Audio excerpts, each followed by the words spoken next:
2 power 37 by 3. 2 power 37 by 3. 3 ones are 3 minus 1. Minus 1 power odd is minus 1. Positive remainder is 2. This is level 1 question. This is a level 1 question. Remainder of 5 power 37 divided by 63. Which power of 5 when divided by 63? 5 cube is 125 into 5 power 1 divided by 63. 125, 63 2s are 126 minus 1 into 5. This is a level 2 question. Level 2 question. Remainder 1, 3 power 80. 3 power 80 when divided by 5. I did it by using remainder of 3 power 20 power 4 divided by 25, which is 1. This is level 3 question.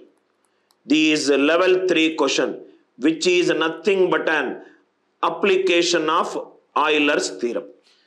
Application of Euler's theorem. There is a drawback in Euler's theorem. There is a drawback in Euler's theorem, which we will discuss, then we will get into things. Level 1, level 2, level 3 kind of questions. Now, what is the drawback in Euler's theorem? Why Chinese remainder theorem came into picture? Why Chinese remainder theorem came into picture? Suppose, if the question is 3 power 101 divided by 77. Divided by 77. 77 is 7 into 11. 7 into 11. So, quotient function of 77 is 77 into 1 minus 1 by 7. Morning class we discussed why it is 1 minus 1 by 7. 1 minus 1 by 11. 77 into 6 by 7 into 10 by 11. These cancelled. 6 tens are 60. 6 tens are 60. If it is 60, 3 power 60 divided by 77. 3 power 60 divided by 77. 1. What is the next multiple of 60? 3 power 120 divided by 77. It is 1. But the question is 3 power 101. 19 steps I have to go back. 19 steps I have to go back. 19 steps we have to go back. Extremely time consuming. Extremely time consuming process. Extremely time consuming process. Extremely time consuming process. So in this case, Euler's theorem cannot be used. In this case, Euler's theorem cannot be used. Euler's theorem is used. Euler's theorem is used when the power of the numerator, when the power of the numerator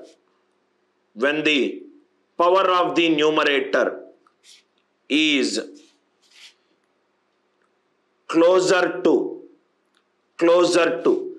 quotient function of denominator. Quotient function of denominator are its multiples. Quotient function of denominator are its multiples. Please write down. Please write down this important point. Euler's theorem is used when the power of the numerator is closer to quotient function of denominator or its multiples. That is where the usage of Euler's theorem is best. That is where you can use this Euler's theorem effectively. This is where the Euler's theorem is used effectively.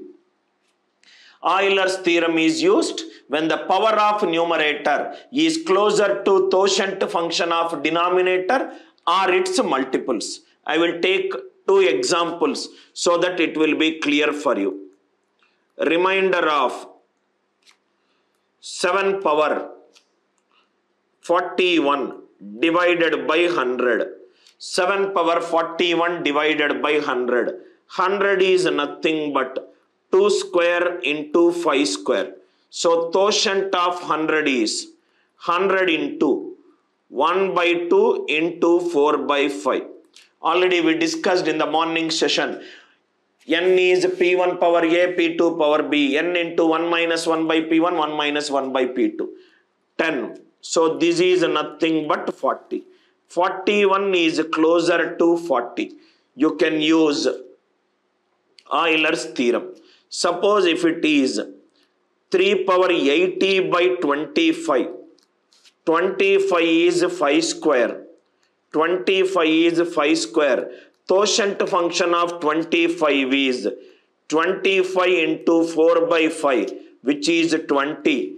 80 is closer to the multiple of 20. Power of the numerator. Power of the numerator. If the power of the numerator is closer to quotient function, or if the power of the numerator is closer to the quotient function multiples, it is closer to quotient function multiples, it is closer to quotient function of denominator, Euler's theorem is used. Euler's theorem is used effectively. But there are a lot of remainder based problems where this condition is not satisfied. If this condition is not satisfied, then how to use it? If this condition is not satisfied, then how to use it? Now listen carefully. Side heading, write down Chinese remainder theorem. Side heading, Chinese remainder theorem. Chinese remainder theorem. Chinese remainder theorem. Chinese remainder theorem. This is the beauty of Chinese remainder theorem. You can eliminate all incorrect answer options also by using this Chinese remainder theorem. Chinese remainder theorem is used when the denominator is a composite number. When the denominator is a composite number. When the denominator is a composite number, the theorem states, write the composite number as a product of coprimes. Write the composite number as a product of coprimes. As a product of coprimes. Write the composite number as a product of coprimes.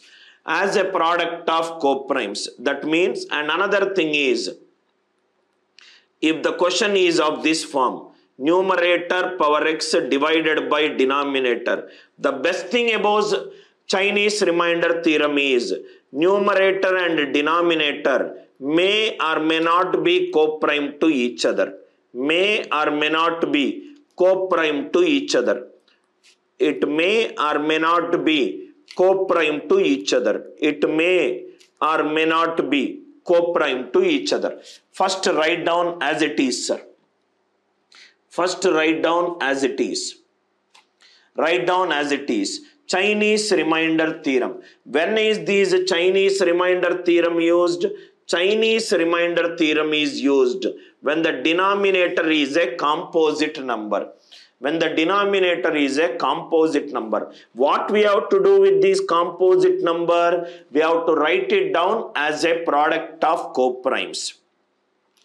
Coprimes. Here numerator and denominator. Here numerator and denominator may or may not be coprime to each other. This is theory. These theory. Practice problems and exercise problems. What is the importance of this Chinese remainder theorem? It helps in eliminating wrong answer options also. It helps in eliminating wrong answer options also. It helps in eliminating wrong answer options also. By using Chinese remainder theorem, you can eliminate wrong answer options. Only wrong, which all options are wrong, you can say. Let us do few examples. Please write down side heading. It helps in eliminating wrong answer options also. Chinese remainder theorem. These used when the denominator is a composite number. Write the number as a product of coprimes.